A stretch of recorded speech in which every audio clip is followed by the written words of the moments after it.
Sabah ölkə ərazisində hava şəraitinin dəyişkən keçəcəyi gözlənilir. Sinoptiklərin məlumatına əsasən bəzi bölgələrdə günəşli hava üstünlük təşkil edəcək, bəzi ərazilərdə isə qısa müddətli yağış ehtimalı var. Paytaxt və ətraf rayonlarda səhər saatlarında hava nisbətən mülayim olacaq. Günorta saatlarına doğru isə temperatur yüksələcək. Axşam saatlarında küləyin sürətlənməsi ehtimal edilir. Abşeron yarımadasında gün ərzində dəyişkən buludlu hava müşahidə olunacaq. Günəş arabir özünü göstərəcək.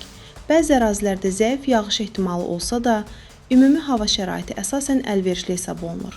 Şimal küləyi gündüz saatlarında bir qədər güclənəcək. Sakinlərə açıq havada uzun müddət qalarkən diqqətli olmaq tövsiyə edilir. Bölgələrdə isə hava şəraiti fərqli olacaq. Dağlıq və dağətəyi rayonlarda arabir yağış yağacağı gözlənilir. Ayrı-ayrı ərazilərdə səhər saatlarında duman müşahidə edilə bilər. Gün ərzində hava mülayim keçəcək. Axşam saatlarına doğru isə temperatur bir qədər enəcək. Bəzi bölgələrdə külək arabir güclənə bilər.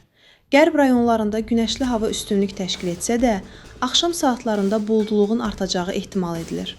Cənub bölgəsində isə gün ərzində hava əsasən sabit və sakit keçəcək. Şimal rayonlarında isə hava bir qədər sərin olacaq və bəzi ərazilərdə yağış ehtimalı gözlənilir. Mütəxəssislər xüsusilə səhər saatlarında yola çıxacaq sürücülərə diqqətli olmağı tövsiyə edir. Dumanlı hava və külək səbəbindən bəzi yollarda görünüş məsafəsi azala bilər. Açıq havada çalışan şəxslərin də hava dəyişikliklərinin nəzərə alması tövsiyə olunur. Ümumilikdə sabah ölkə üzrə hava şəraiti əsasən mülayim və dəyişkən keçəcək.